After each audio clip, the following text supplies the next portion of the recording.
Currier and Ives. Two men who started with very little and became famous. When Nathaniel Currier's big chance came, he was ready for it. On January 13, 1840, the steamship Lexington burned in the waters near New York City. All but 4 of the people on the ship were burned to death or drowned in the deep water. When news of the tragedy reached the city, the editor of the New York Sun sent one of his men down the street to Currier's printing shop. Could Currier produce a picture of the tragedy? Currier could.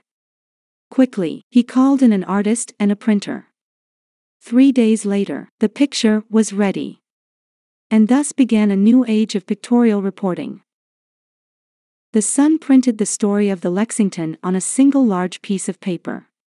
The names of the people who had died appeared along with the personal story of one who had lived through the tragic experience. Currier's picture of the tragedy was printed across the top of the page.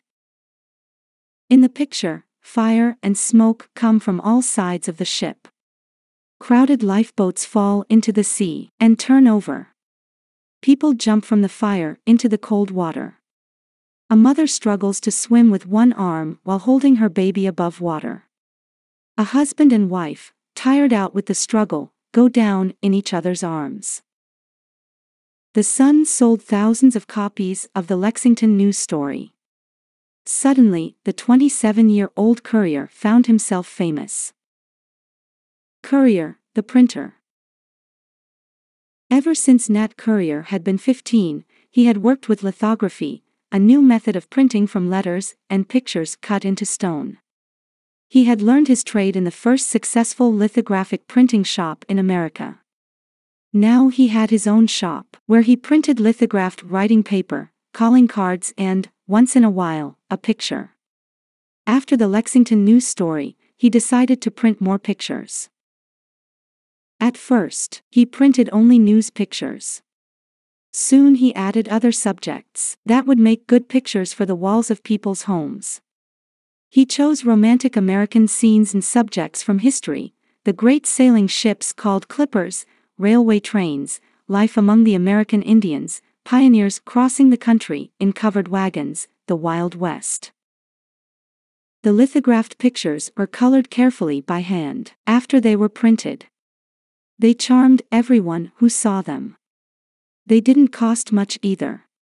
Small ones sold for 15 to 25 cents each.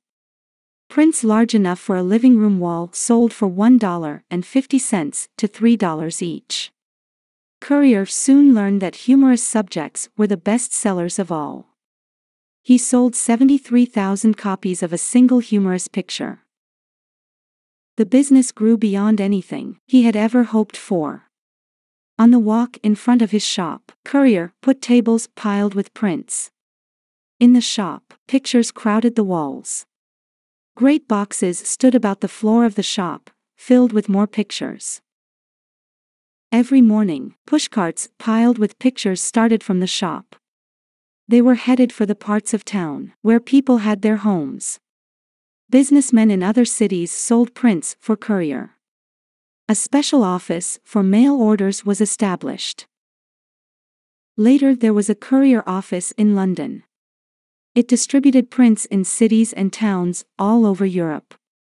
The people of France liked the humorous pictures and the prints of clipper ships. The people of Germany and Great Britain liked the romantic American scenes and pictures of the Wild West. Currier's firm became the world's greatest seller of pictorial art. Currier and Ives. Nat Currier was a fine-looking man, tall and rather thin, with fair hair and blue eyes. He was both forceful and friendly. He made friends with workingmen, artists, businessmen, famous writers and poets and government officers. Currier needed a bookkeeper for his growing business. He employed a young cousin, James Ives. The young bookkeeper looked nothing like his employer. Ives was short, heavy and dark of skin. In business, however, he was as able as Currier. He proved to be just the right man for the job. In 1857 he became a partner in the firm. From that time, all prints carried the name Currier and Ives. The firm completed about 3 new pictures each week for more than 50 years. Nearly 7,000 different pictures can still be found. To do all this work, the firm employed 6 artists. A dozen other people did color work. One person colored winter scenes, another the horse pictures. A third did ships. A fourth colored pictures of dogs and guns.